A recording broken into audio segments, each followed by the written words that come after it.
Suamiku pewaris utama. Bab 48. Dibujuk oleh kakek. Jika memang berjodoh walau bukan dalam kondisi pertama, dia akan tetap menerima Hendy apa adanya, karena cinta menurutnya, tidak memandang status pertama atau kedua.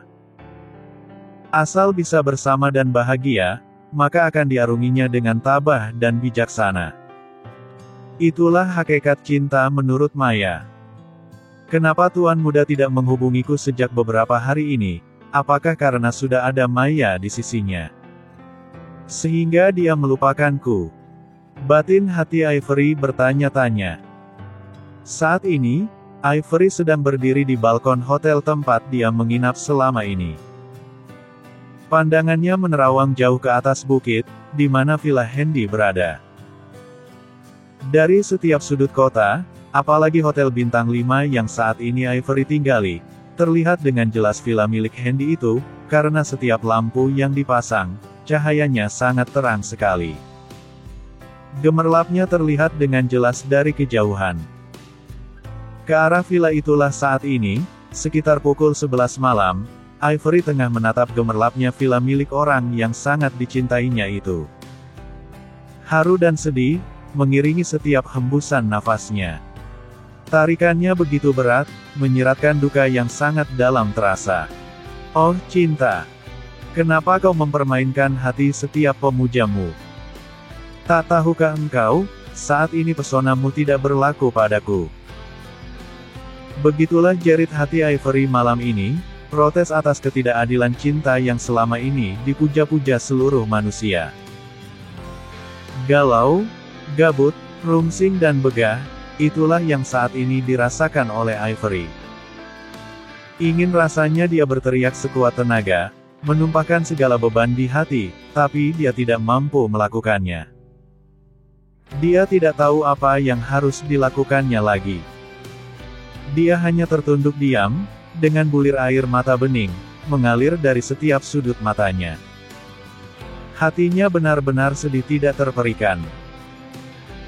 Biasanya di malam-malam seperti ini, Hendy atau dirinya, selalu berkomunikasi melalui telepon, atau melalui video call, tapi sudah 2 malam ini, Hendy tidak lagi menghubunginya. Memikirkan semua itu, air matanya bertambah deras mengalir. Apakah aku harus pergi dari sisi Hendy, dan meletakkan jabatanku sebagai seorang sekretaris di perusahaannya? Supaya aku bisa pergi sejauh-jauhnya, agar bisa melupakan orang yang begitu sangat kusayangi dan kucintai itu. Keluhnya begitu dalam. Walaupun mungkin saat ini tuan muda sudah tidur, tapi aku harus tetap mengatakan ini padanya, dan tidak bisa ditunda-tunda lagi. Batinnya dalam hati. Beef. Tidak disangka-sangka, setelah dia mengucapkan kata-kata itu, telepon dari Hendy masuk. Bergegas dia mengambil handphonenya, dan menekan tanda terima lalu berkata, "Tuan muda."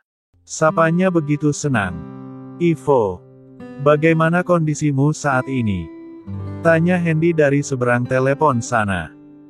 "Tidak begitu baik tuan muda, maksud saya kondisiku baik-baik saja," jawab Ivory mencoba berbohong pada Hendy. "Aku tahu bagaimana kondisimu saat ini Ivo, kau tidak bisa membohongiku." Tangkis Hendy tepat sekali. "Benar apa yang aku katakan tadi tuan muda. Kondisiku baik-baik saja, dan saat ini pun aku sedang bersiap-siap ingin tidur," jawab Ivory sekali lagi berbohong, padahal saat ini dia sedang berada di balkon hotel, tengah menatap villa memiliki Hendy dari kejauhan. "Sudahlah kau jangan berbohong lagi, dari suaramu saja aku bisa menebak, apa yang tengah terjadi padamu, kau habis menangis bukan?" tanya Hendy langsung pada intinya. Ivory terdiam tidak bisa menjawab, iya atau tidak. Saat ini, dia benar-benar malu atas kondisinya yang rapuh seperti itu. Selama ini, dia dikenal sebagai seorang profesional muda yang tangguh, tegas dan tegar dalam menghadapi setiap masalah yang datang. Tapi kali ini, dia benar-benar takluk dengan 5 aksara yang bernama cinta. Sekuat apapun dia menolak, sejauh apapun dia pergi, dan sedalam apapun dia menyelam, kelima aksara itu terus-menerus mengejarnya. Selagi belum menemukan pasangannya, maka kelima aksara itu akan terus terbang, menyelam, melayang dan menerawang kemana-mana. Ivory benar-benar tidak berkutik kali ini, sehingga pertanyaan tuan mudanya tidak digubris sama sekali.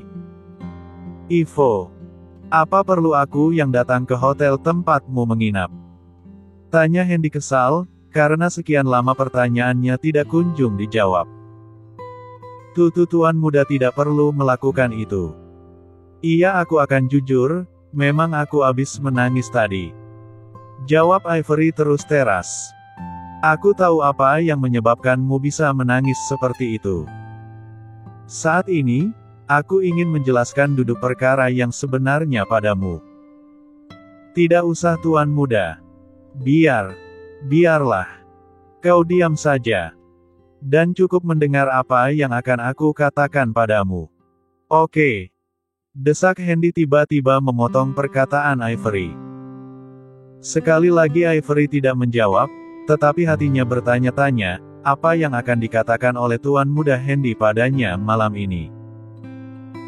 "Aku tahu apa yang ada dalam hatimu itu Ivo, bahkan dari sejak pertama ketika dulu kau memberikan kedua kartu itu padaku. Tapi karena aku dibutakan oleh dendam, apalagi yang namanya hubungan rumah tangga, menjadikanku sedikit trauma, dan menganggap, bahwa setiap hubungan, apalagi rumah tangga itu, tetap akan berakhir sama. Tapi ternyata pikiranku itu salah. Sejak aku bertemu dengan beberapa orang gadis termasuk dirimu, maka aku jadi bisa menilai, bahwa tidak semua wanita itu jahat dan licik. Pikiranku yang salah selama ini, sehingga perhatian yang kau berikan padaku itu, ku anggap tidak ada, dan aku tahu setiap sikapku yang cuek tersebut, pasti membuat perasaanmu terluka. Tapi sebagai seorang wanita yang tegar, kau tetap tidak terpengaruh, dan terus berusaha sabar menghadapi sikap masa bodohku itu. Malam ini aku ingin mengatakan, bahwa sebenarnya aku juga menyukaimu, tapi karena hubungan kerja yang selama ini ada di antara kita, maka aku berusaha menahan diri. Tapi sejak perjodohan yang tidak aku sangka itu, karena desakan dari kakekku, aku bisa melihat bagaimana reaksimu saat itu. Aku sadar, ketika kakekku dengan tanpa perasaan menyanjung-nyanjung keberadaan Maya tersebut, tanpa memikirkan lagi perasaan orang lain, membuat hatimu sakit dan terabaikan. Aku tahu saat itu kau terluka Ivo. Tapi aku tidak bisa berbuat apa-apa, karena aku tidak mau menyinggung perasaan kakekku sendiri, apalagi melukai hatinya, jadi dengan terpaksa aku diam saja, dan pura-pura menerima perjodohan itu, dengan harapan, pada suatu hari nanti, akan bisa menjelaskannya secara perlahan pada kakekku itu. Barusan ini, Paman Tiger menemuiku, membicarakan masalah perjodohan itu, dan sudah disepakati, bahwa perjodohan antara aku dengan Maya ditunda, dalam artian, jika memang berjodoh, ya bersatu, jika tidak, ya apa boleh buat. Paman Tiger pun merasa seperti itu. Dia merasa tidak enak terhadapmu Ivo, karena dia bisa melihat, bagaimana reaksimu saat kakekku mengatakan, telah menjodohkanku dengan Maya. Dari situ dia menilai, bahwa ada hubungan khusus antara aku denganmu, tapi saat itu sama sepertiku, dia tidak berani menyela atau membantah sedikit pun. Dan malam ini, baru dia berterus terang, sebenarnya dia pun berat hati untuk menerima perjodohan itu, tapi apa boleh buat katanya. Malam ini aku tegaskan padamu Ivo, bahwa aku tidak bersungguh-sungguh menerima perjodohan tersebut. Nanti aku akan berbicara dari hati ke hati dengan kakekku. Aku ingin mengatakan, bahwa cinta tidak bisa dipaksakan, walaupun orang yang akan dijodohkan denganku itu sangat cantik, tetapi untuk saat ini, hatiku belum bisa tertarik. Jadi ku mohon padamu Ivo, agar tetap tegar, dan tidak mudah putus asa, karena ucapan kakekku itu. Percayalah, kedudukan cinta itu jauh lebih kuat dari senjata apapun. Semoga kau bisa percaya dengan apa yang kukatakan ini. Ucap Hendy panjang lebar. Tuan muda. Aku. Sudahlah Ivo, sekarang tidurlah dengan nyenyak, karena besok banyak tugas yang harus kau selesaikan. Oke. Sergah Hendy sambil mematikan sambungan teleponnya. Baik tuan muda. Jawab Ivory sambil tersenyum senang, dan berjingkrak-jingkrak gembira, ketika mendengar penjelasan dari Hendy tadi. Ivory pun segera masuk ke kamarnya, karena udara sudah semakin dingin. Di dalam kamar, Ivory kembali berjingkrak-jingkrak kegirangan, mirip seperti anak kecil yang baru dikasih permen oleh orang tuanya. Ivory. Ternyata wanita tetaplah wanita, apabila berhadapan dengan yang namanya cinta, tetap akan luluh dan lumpuh karenanya. Ah masa bodoh, katanya. Yang penting tuan muda Hendy sudah berkata jujur padaku. Dan aku masih mempunyai harapan. Dia adalah cinta pertamaku, dan dia pula lah yang bisa menggetarkan hatiku. Kata Ivory bergumam sendiri, kemudian merebahkan tubuhnya di kasur empuk hotel tersebut, dan tak lama kemudian terlelap cantik, sambil tersenyum manis. Lega rasanya sudah bisa menjelaskan masalah ini pada Ivory, ucap Hendy lirih pada diri sendiri, dan berjalan meninggalkan kursi yang tadi diduduknya itu. Sebaiknya aku cepat tidur, karena besok pagi ada pekerjaan yang sedang menunggu. Gumamnya sambil melangkah. Salam hormat tuan muda. Sapa Hans dengan hormat. Ya, terima kasih. Sambut Hendy datar. Maaf kalau saya lancang bertanya, apakah ada perkara yang mengganggu pikiran tuan muda, hingga selarut ini belum tidur, dan masih berada di luar? Tanya Hans penasaran. Oh tidak ada Hans, hanya ingin mencari udara segar saja. Jawab Hendy mencoba berbohong. Oh ya tuan muda. Besok kan rencananya tuan muda akan mengunjungi pabrik baru di kota B itu. Kata Hans sekedar mengingatkan Hendy. Ya kau benar. Pastikan segala sesuatu sudah selesai sebelum aku, kakek dan Tiger sampai ke sana. Jawab sekaligus perintah Hendy tegas pada Hans. Siap tuan muda. Jawab Hans cepat. Keesokan harinya, di ruang makan villa milik Hendy. Salam kakek. Sapa Hendy sesaat sebelum duduk di kursi ruang makannya. Wah sudah bangun ternyata. Ayo kita sarapan dulu baru minum teh sesudahnya. Sahut kakek Birawa penuh kasih sayang. Terima kasih kek. Sambut Hendy sambil duduk. Bagaimana kondisimu pagi ini? Ucap kakeknya basa-basi saja. Seperti yang kakek lihat, Hendy segar bugar saja. Jawab Hendy berbohong, padahal tubuhnya masih lemas akibat tidur terlalu larut malam tadi. Kemana si Tiger itu, juga calon cucu menantuku? Kenapa belum gabung juga untuk sarapan? Tanya kakek Birawa lagi. Hendy juga tidak tahu kek, mungkin mereka sedang lari pagi, karena kebiasaan mereka suka melakukan itu setiap hari. Jawab Hendy sekenanya. Kenapa kau tidak ikut lari pagi juga, kan bagus untuk kesehatanmu. Usul kakek Birawa kena-kena saja. Lagi pula dengan lari pagi bersama Maya, kalian bisa saling mengenal dan akrab satu sama lain. Sambungnya lagi mengharap. Lain kali sajalah kek, toh masih 3 hari lagi mereka di kota ini, jadi masih ada waktu. Tolak Hendy sudah mulai jengah. Hari ini, Hendy akan mengunjungi pabrik baru di kota B itu. Hendy harap kakek bisa ikut ke sana. Ucap Hendy mengalihkan pembicaraan. Ya tentu saja. Kakek memang ingin ke sana, sekalian ingin mengecek, seperti apa bentuknya. Jawab kakeknya sedikit sewot. 3 hari ke depan, Hendy mau mengunjungi kota Teluk Berlian pula, untuk mengecek kesiapan pembuatan tambang emas baru di sana. Sambung Hendy membahas topik lain lagi. Kakek juga sudah lama ingin pergi ke sana, sekalian juga melihat-lihat hasil karya cucu kakek yang tampan ini. Ucap kakek Birawa mencoba menggoda cucunya, dan sudah mulai melupakan pembahasan tentang Maya tadi. Menurut kabar, kau, melalui James dan Erisa telah mampu merubah sebuah desa miskin dan tertinggal, menjadi sebuah kota maju dan menjanjikan. Apakah itu benar Hendy? Tanya kakeknya penasaran. Kakek lihatlah sendiri nanti, bagaimana megah dan indahnya kota hasil karya orang-orang kita di sana. Sahut Hendy mempromosikan hasil karya orang-orangnya itu.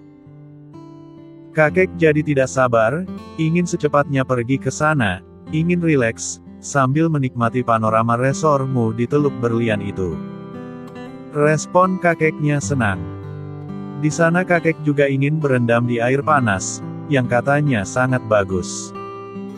Benarkah itu Hendy? Benar kek. Mata, tubuh dan jiwa kita, nanti akan dimanjakan oleh semua fasilitas yang ada di sana.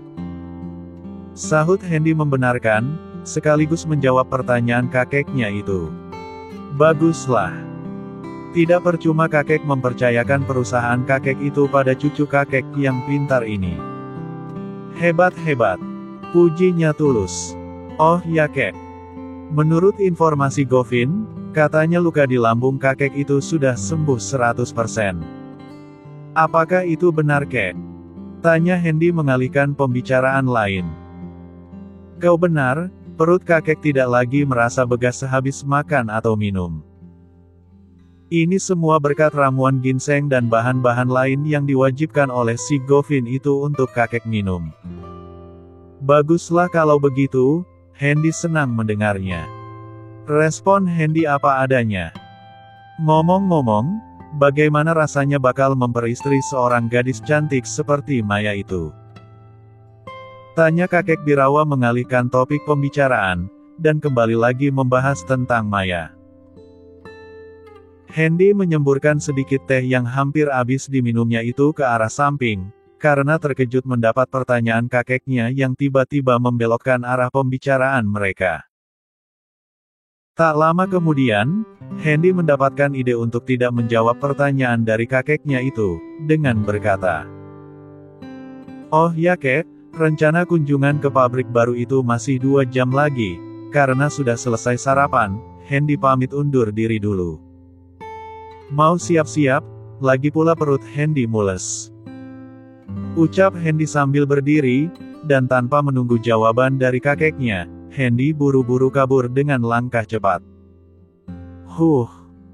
Dasar anak muda tidak punya sopan santun, ditanya baik-baik, malah kabur begitu saja. Rutuk kakek Birawa kesal. Hendy bukannya benar-benar pergi ke kamar mandi, tapi malah duduk di gazebo samping depan vilanya itu, sambil menelepon seseorang. Sebenarnya aku malas mengajak Tiger dan Maya itu, tapi tak enak saja dengan kakek. Takutnya dia tersinggung. Kata Hendy dalam teleponnya itu. Tuan muda bisa saja beralasan lain, kalau memang tidak mau mengajak mereka. Tapi menurutku, akan lebih baik jika mereka diajak serta, karena bagaimanapun, Paman Tiger dulunya adalah pemilik tanah tempat pabrik baru itu dibangun. Jawab seseorang di seberang telepon sana yang ternyata adalah Ivory. Tapi apakah tidak menjadi masalah bagimu, jika nanti kakek terus membicarakan masalah itu di sana? Tidak tuan muda, karena bagaimanapun, Maya itu calon istri Anda, jadi setidaknya akan lebih mengenal dan dekat satu sama lain. Jawab Ivory enteng, tapi hatinya perih dengan kenyataan yang ada. Kalau kau juga ikut-ikutan membicarakan masalah itu, kau sama saja sifatnya dengan kakekku itu. Sergah Hendy mulai tidak senang. Maafkan Ivo tuan muda. Jawab Ivory gugup dan mulai merubah sebutan aku ke saya, dan sekarang ini menyebutkan namanya pula. Sekali lagi aku tegaskan. Untuk saat ini aku belum mau menikah, tidak dengan Maya juga dengan siapapun, mungkin termasuk dirimu. Walau kakekku telah menjodohkanku dengan Maya, tapi aku tetap menolak, karena aku masih memikirkan orang lain. Tegas Hendy dengan suara kuat. Jadi kau menolak perjodohan itu Hendy, beraninya kau. Ucap seseorang yang tiba-tiba saja datang dengan suara cukup keras. Kakek. Respon Hendy gugup. Kakek pikir kau akan senang dengan perjodohan itu, tapi ternyata perkiraan kakek itu salah. Coba katakan. Apa yang menghalangimu hingga kau menolak perjodohan itu? Atau jangan-jangan kau sudah ada yang lain Hendy? Ucap kakeknya emosi, sambil melirik ke arah tangan Hendy yang sedang memegang handphonenya. Dari seberang sana, Ivory mendengar dengan jelas, apa yang barusan diucapkan oleh tuan besarnya itu. Sedang telepon siapa kau Hendy? Sini. Kakek mau bicara. Ucap kakek Birawa sambil merebut handphone milik Hendy. Kakek, jangan. Respon Hendy terkejut, tapi sudah terlambat. Halo. Dengan siapa aku bicara?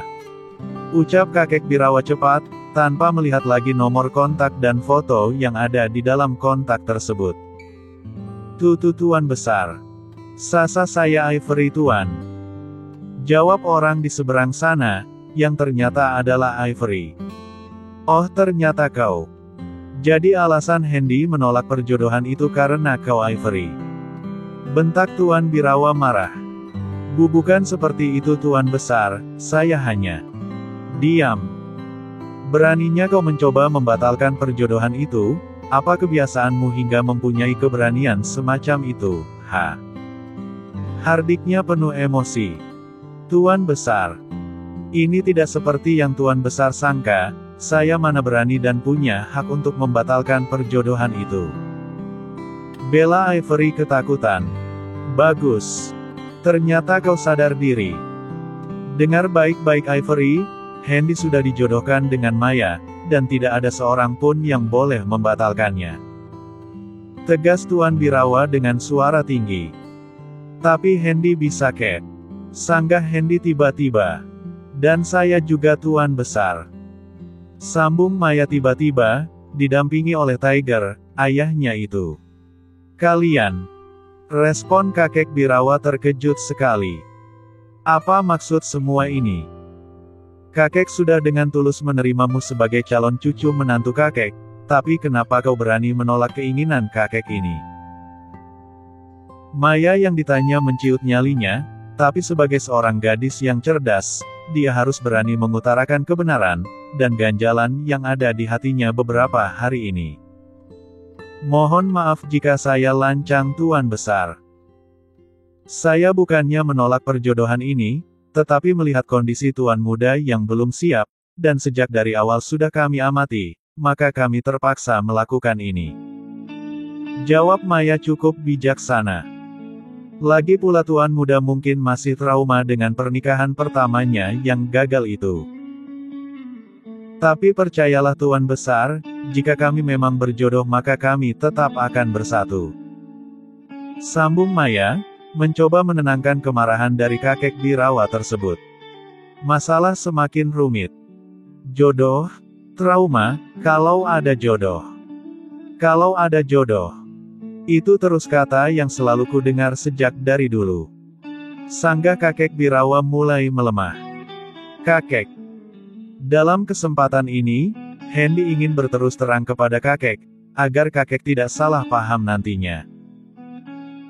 Hendy bukannya menolak perjodohan ini kek, tetapi Hendy benar-benar belum siap, lagi pula Hendy belum menjatuhkan hati kepada siapa nanti Hendy akan menikah. Saat ini, Hendy masih ingin sendiri kek, agar lebih fokus menangani perusahaan yang besar itu. Dan mohon maaf kek kalau Hendy lancang, saat ini masih ada orang yang benar-benar tulus mencintai Hendy apa adanya, bahkan sudah cukup lama. Tapi Hendy mengacuhkan saja perhatiannya itu. Dialah yang telah memberikan semangat kepada Hendy, sebelum apalagi sesudah kejatuhan Hendy itu, hingga menjadi seperti ini. Siapa gadis itu? Tanya kakek Birawa tiba-tiba menyela. Hendy harap kakek tidak akan marah, karena bagaimanapun ini keluar dari hati Hendy yang paling dalam. Jawab Hendy dengan suara pelan. Ya. Cepat katakan siapa. Orang itu adalah Ivory Cat. Apa? Ujar kakek Birawa terkejut. Sejak kapan kalian dekat seperti ini, hingga mempunyai hubungan khusus? Kenapa kakek tidak tahu, atau tidak dikasih tahu sebelumnya? Sambung kakek Birawa kecewa. Kemudian diam, sesaat setelah itu berbicara lagi. Kakek jadi tidak enak hati dengan Ivory, karena sudah memarahinya tadi. Ucapnya penuh penyesalan. Dasar kau ini Hendy. Kenapa kau tidak mau berterus terang kepada kakek? Bentaknya marah. Bukan Hendy tidak mau berterus terang kek, tapi jujur Hendy katakan, sampai saat ini, Hendy belum menentukan pilihan, apakah Ivory atau Maya. Jawab Hendy apa adanya. Ternyata begitu, dan kakek telah salah menilai Ivory. Kakek harus minta maaf padanya. Membuka layar handphone kemudian berbicara lagi. Ivory, apakah kau masih ada di sana? Tanya kakek Birawa datar. Siap Tuan Besar. Saya masih setia mengikuti pembicaraan ini. Jawab Ivory terkejut. Bagus kalau begitu. Sekarang aku tegaskan dan kau harus dengar. Siap Tuan Besar. Yang pertama, aku tidak tahu ada hubungan khusus antara kalian, dan sejak kapanpun aku tidak tahu. Jadi tanpa memikirkan perasaanmu dan perasaan orang lain, termasuk Maya, aku dengan serta-merta menjodohkan Hendy dengan orang lain, sementara kau sudah sejak lama menemani dan memberikan semangat kepada cucuku itu, aku sungguh salah. Jadi untuk alasan ini, aku minta maaf. Ucap kakek Birawa dengan suara kaku. Apakah kau mau memaafkanku Ivory? Siap Tuan Besar. Apapun yang Tuan ucapkan, saya siap memaafkannya. Tuan Besar tidak salah. Bagus kalau begitu. Sekarang kau bersiap-siaplah untuk menemani Hendy mengunjungi pabrik baru di kota B itu. Baik Tuan Besar. Ucap Ivory senang dan lega. Tiger dan juga kau Maya, jika memang anakmu itu berjodoh dengan cucuku ini, maka mereka akan bersatu, tetapi mungkin dalam situasi yang berbeda. Maksud kakek? Tanya Hendy. Masih juga kau bertanya. Apakah kau tidak bisa menerjemahkannya sendiri? Jawab kakeknya malah balik bertanya pada Hendy. Hendy sungguh tidak mengerti kek. Sanggah Hendy lugu. Dasar anak muda tidak peka. Sekarang kau dengar baik-baik. Kakek telah menjodohkanmu dengan Maya, sedangkan kau mungkin lebih memilih sekretarismu itu, jadi kakek bisa berbuat apa? Mau mendesakmu atau memarahimu, kau bukan lagi anak kecil, mau tetap memaksa apa lagi? Jadi kau putuskanlah sendiri, siapa yang akan kau pilih. Kakek cuma berharap, agar kau tidak mengecewakan keduanya. Ucap Tuan Birawa mengandung teka-teki besar. Baik Hendy, Tiger maupun Maya tidak bisa mengerti apa maksud dari kakek Birawa itu. Di benak mereka timbul tanda tanya, disuruh memilih salah satu di antara dua, tetapi kemudian mengatakan jangan mengecewakan keduanya, maksudnya ini apa? Batin mereka masing-masing tidak mengerti. Kalau memilih Maya, tentu saja Ivory akan kecewa, kalau memilih Ivory begitu juga sebaliknya. Apakah harus memilih keduanya? Duh pusing kepalaku. Batin Hendy dalam hati. Setelah dipikir-pikir beberapa saat, barulah Hendy, Maya dan Tiger memahami, apa maksud perkataan kakek Birawa itu. Kesannya, Tuan Birawa ingin bersikap bijak, tidak mau ada satupun yang tersakiti, berarti keduanya harus dipilih oleh Hendy, bagaimanapun caranya. Jika seandainya memang itu terjadi, dan memang sudah suratan takdir mereka untuk berbagi, maka Maya dengan lapang dada akan menerima keputusan dari Hendy tersebut. Mungkin begitu juga dengan Ivory. Mudah-mudahan sikap mau menang sendirinya itu tidak berlaku dalam masalah seperti ini. Apalagi dengan adanya Tuan Birawa, tentu saja dia tidak akan berani membantah. Kalau kata tuan besarnya ayah harus A, kalau B, ya tetap harus B. Jadi maksud kakek? Ya, ternyata kau cukup cerdas, mengerti apa maksud kakek. Jawab kakeknya cepat. Tidak mungkin itu bisa terjadi, kek. Sanggah Hendy penuh keraguan. Tuan muda. Sapa Tiger mencoba menengahi keraguan hati Hendy itu. Hendy yang dipanggil barusan, mengalihkan pandangannya ke arah Tiger, kemudian berkata, "Ada apa paman? Paman tentu tidak setuju dengan keputusan kakekku itu." Ucap Hendy langsung mengena pada intinya. Anggapan tuan muda salah. Maaf kalau paman lancang berkata. Paman menolak tidak, menerima pun juga tidak, karena keputusan itu ada pada anak paman ini. Apakah dia menerima atau tidak, itu tergantung keputusannya sendiri. Jawabnya bijak sambil memandang ke arah Maya. Maya yang ditatap tidak berkutik. Sebenarnya sudah sejak lama ucapan Tuan Birawa itu samar-samar dia pahami, tetapi karena masih ragu, dia hanya diam saja. Namun setelah sekian lama, barulah dia memahami maksud ucapan Tuan Birawa tersebut. Dia menginginkan agar Hendy memilih keduanya, yaitu dia dan Ivory. Jika memang sudah demikian adanya, maka Maya dengan lapang dada akan menerima kondisi seperti itu. Jadi bagaimana Maya? Apakah kau setuju dengan saran kakek tadi? Tanya Tuan Birawa tiba-tiba. Sayami. Hahaha. Sudah aku kira, kau pasti akan setuju. Ucap Tuan Birawa memotong perkataan dari Maya tersebut.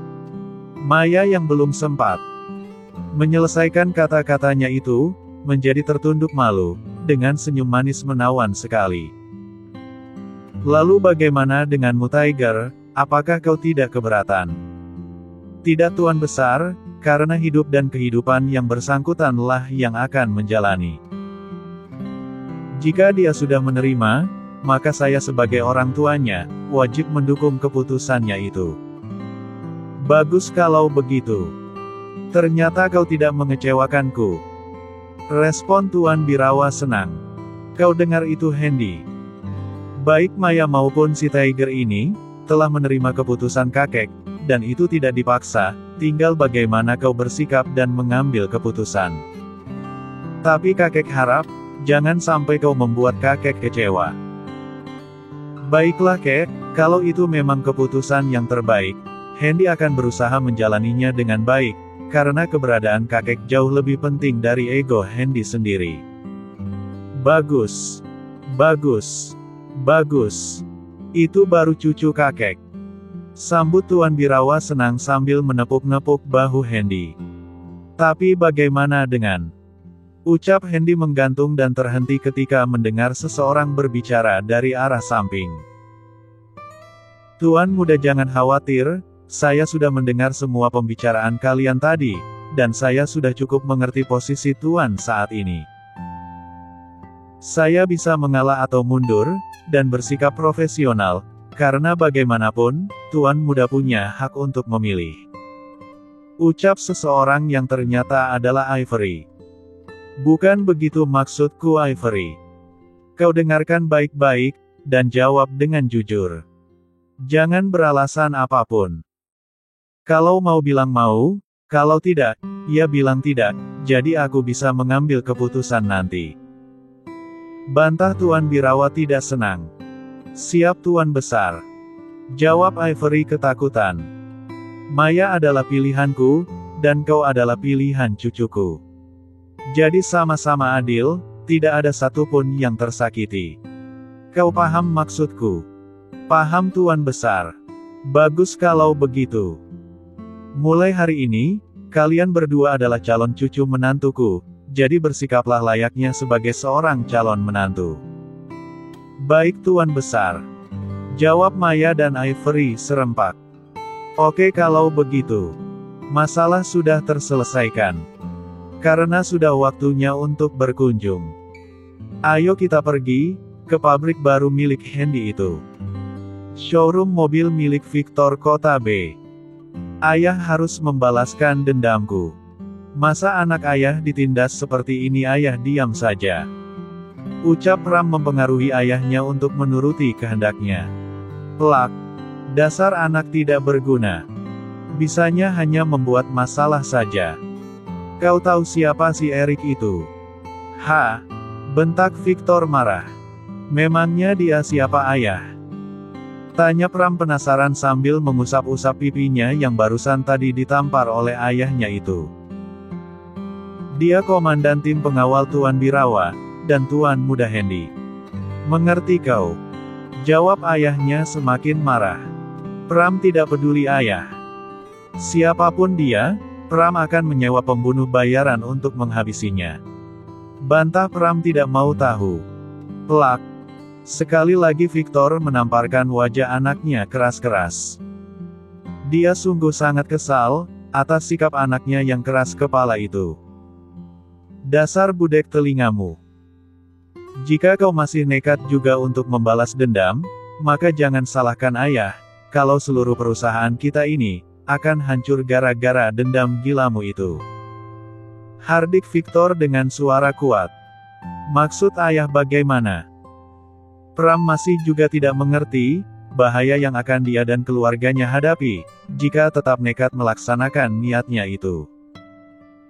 Erik itu orang kuat, apalagi sekarang dia telah menjadi pengawal Tuan Muda Hendy, orang yang tidak bisa disinggung oleh siapapun. Paham kau? Teriak ayahnya benar-benar kesal dengan sikap anaknya. Ternyata begitu. Baiklah ayah, untuk saat ini Pram masih bisa menahan amarah itu, tapi jika ada kesempatan, maka Pram akan beraksi. Ucapnya sambil tersenyum sinis. Terserah kau saja.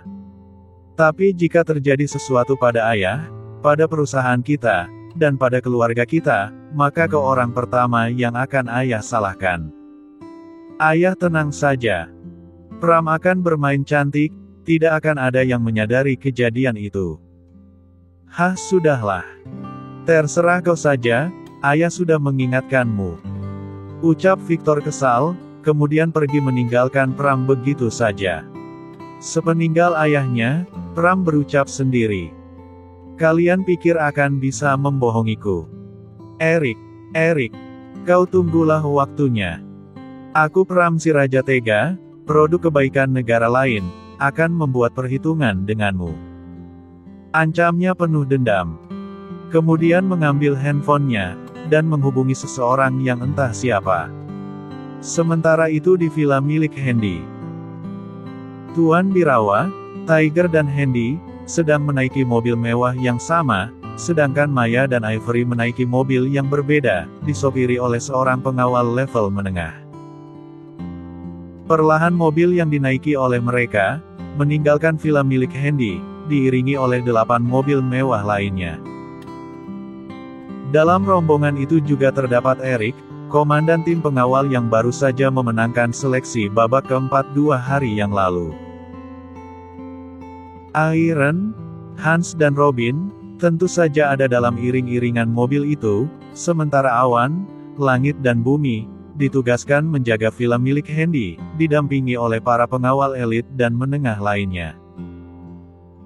Tidak sampai 1 jam, atau tepatnya 37 menit 49 detik, rombongan itu sudah memasuki pintu gerbang pabrik yang sudah selesai seluruhnya. Kedatangan rombongan mobil mewah itu, tentu saja membuat para pekerja yang sedang bersiap-siap ingin beristirahat minum, menjadi kalang kabut, karena kedatangan mereka tidak diinformasikan terlebih dahulu. Manajer proyek yang menangani pembangunan pabrik tersebut menjadi ketakutan, karena tidak bisa menyambut tuan besar dan tuan muda sebagaimana mestinya. Tapi sebagai seorang pemimpin yang bijaksana, Tuan Birawa dan Hendy tidak mempermasalahkan semua itu, dia hanya meminta kepada manajer proyek tersebut, untuk mengantarkan mereka berkeliling pabrik, dengan menggunakan kendaraan khusus yang ada di areal pabrik itu. Sementara Iron, Hans dan Robin, beserta seluruh anak buahnya, segera menyebar, dan memposisikan diri di tempat-tempat strategis, untuk memastikan, bahwa lokasi yang akan dilalui oleh Tuan Birawa, Handy, Tiger, Ivory dan Maya aman. Dalam perjalanan peninjauan pabrik itu, tidak henti-hentinya Tiger menjadi terkagum-kagum, karena ukuran pabrik yang sangat besar dan luas tersebut. Sangat luar biasa, pabrik ini sangat besar sekali. Ucap Tiger tidak bisa menyembunyikan kekagumannya. Ini belum seberapa paman. Paman harus melihat bagian lain. Ucap Handy menimpali kekaguman Tiger tersebut. Benarkah? Jawab Tiger tanpa sengaja. Bersambung.